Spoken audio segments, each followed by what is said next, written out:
Assalamualaikum warahmatullahi wabarakatuh. Perkenalkan, kami dari kelompok 10 yang beranggotakan Agus Zakaria, Anita Putri, Diki Chandra, Isvan Fajar, Tika Febrianti, dan Wanda Desita. Di sini kami akan menjelaskan tentang pajak penambahan nilai PPN dan pajak penjualan atas barang mewah (PPNBM). Ketentuan awal terkait dasar hukum PPNB. Dasar hukum PPNB adalah suatu Undang-Undang Nomor 8 Tahun 1983 tentang pajak pertambahan nilai atau PPN dan pajak penjualan atas barang mewah (PPNBM). Undang-Undang Nomor 8 Tahun 1983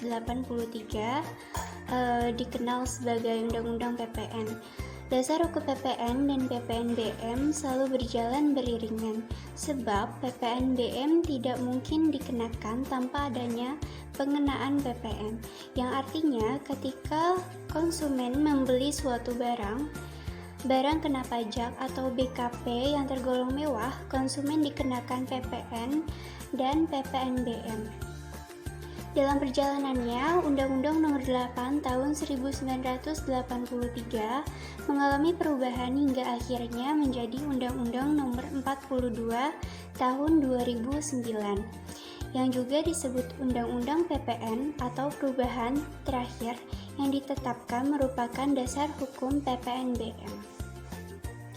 7 karakteristik PPN yang perlu diketahui. 1.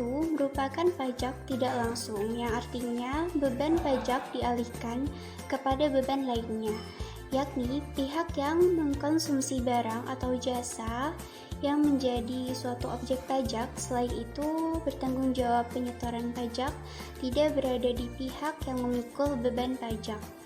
Yang kedua, merupakan pungutan yang sifat objektif.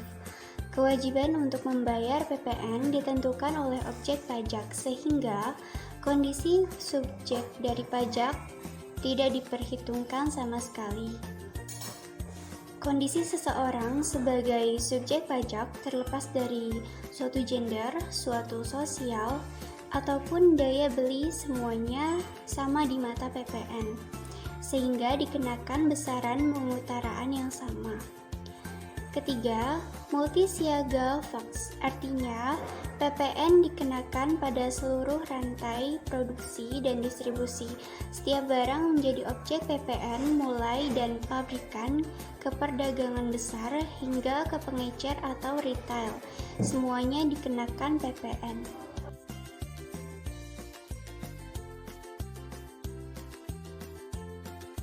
Melanjutkan dari 7 karakteristik PPN yang perlu diketahui.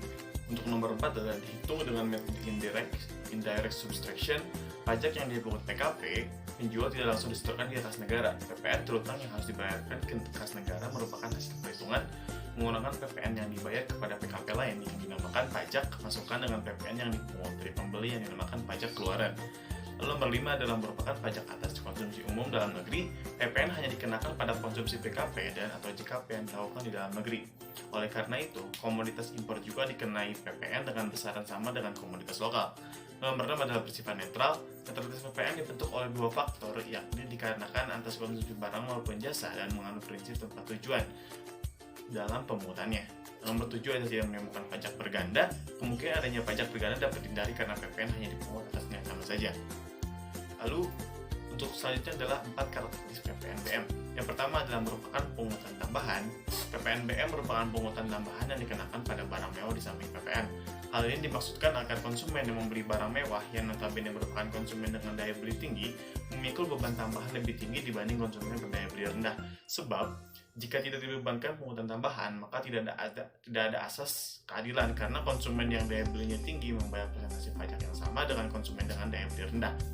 Lalu hanya dikenakan satu kali, PPNBM hanya dikenakan satu kali, yaitu pada saat impor atau penyerahan BKP yang tergolong mewah yang dilakukan pabrikan yang menghasilkan BKP yang tergolong mewah.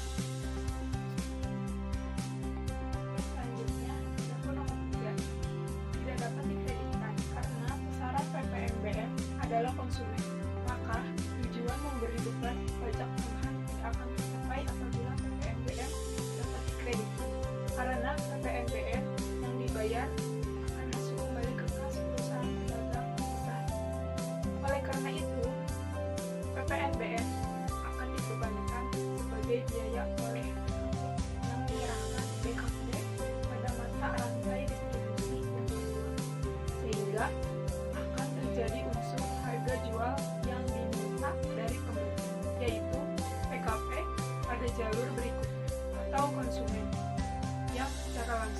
membeli dari pedagang besar. Yang keempat, jika diekspor, PPNBM yang dibayar pada saat peroleh dapat diminta kembali meski PPNBM tidak dapat dikreditkan. Tetapi apabila BKP yang tergolong mewah diekspor, maka PPNBM yang dibayar berkaitan dengan peroleh BKP yang tergolong mewah yang berhubungan langsung dengan BKP dan diajukan permintaan restitusi. Adapun perbedaan PPN dan PPNBM. 1. Jenis pungutan. Pada PPN, jenis pungutan yang dibebankan adalah pungutan atas nilai tambah barang. Sementara PPNBM merupakan pungutan tambahan yang dikenakan selain PPN pada barang yang sifatnya mewah. Yang kedua, pengenaan pajak. PPN dikenakan di setiap mata rantai jalur produksi maupun jalur distribusi, mulai dari tingkat pabrikan, tingkat pedagang besar, hingga tingkat pedagang pengecer. Sementara PPNBM hanya dikenakan satu kali, yaitu saat impor atau saat penyerahan BKP di dalam negeri atau pabrik yang menghasilkannya. Yang ketiga, pengkreditan. PPN dapat dikreditkan melalui mekanisme pajak masukan dan pajak pengeluaran. Sementara PPNBM tidak dapat dikreditkan dengan PPN atau PPNBM lainnya. Juga ada mekanisme pelaporan PPN dan PPNBM. Dalam hal pelaporan, PPN dan PPNBM menggunakan SPT masa PPN atau bisa disebut juga SPT masa PPN 1111 yang merupakan form yang digunakan PKP untuk melaporkan hitungan besaran pajak PPN dan PPNBM yang terletak. PKP yang menggunakan PPN dan PPNBM wajib menerbitkan faktur pajak sebagai bukti telah dipungutannya PPN dan PPNBM. Dalam prosesnya, penerbitan faktur pajak harus memiliki sertifikat elektronik dan membuat e-faktur. Sejak hadirnya e-filing, PKP yang ingin melaporkan pajak baik PPN atau PPNBM tidak perlu lagi menyampaikan SPT secara manual.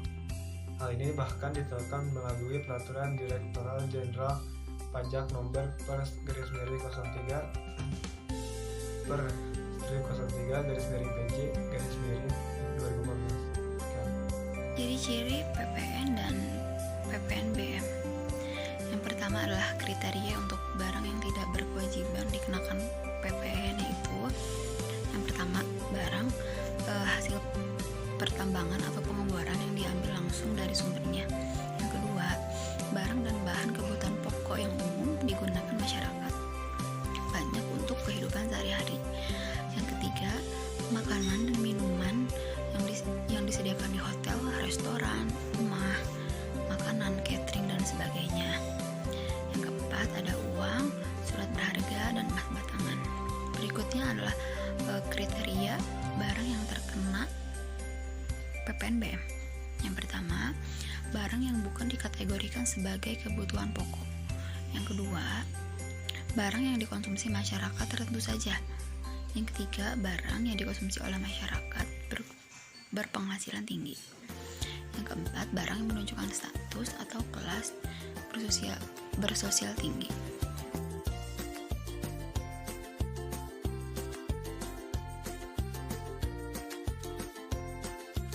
Tarif dan perhitungan PPNBM yang harus Anda ketahui. Tarif PPNBM ada 4. Yang pertama, tarif 10% yang berkaitan dengan kendaraan umum kategori tertentu, alat rumah tangga seperti kulkas, TV, dan minuman non-alkohol. Yang kedua, ada 20% kendaraan bermotor kategori tertentu, alat fotografi, berbagai jenis permadani, peralatan olahraga impor, dan barang impor. Tarif yang ketiga adalah 25% dengan kendaraan bermotor berat dan berbahan bakar solar, misalnya kombi, pick up, dan minibus. Yang keempat ada 35% yang berkaitan dengan minuman yang bebas alkohol dan berbahan kulit impor, batu kristal, bus, dan barang pecah. Perhitungan PPNBM terutang sama dengan DPP PPNBM kali tarif pajak. Tarif khusus pajak penjualan atas barang mewah atas ekspor BKP tergolong mewah sama dengan 0%. Sekian dari kelompok kami. Terima kasih. Bila ada kesalahan mohon dimaafkan. Wassalamualaikum warahmatullahi wabarakatuh.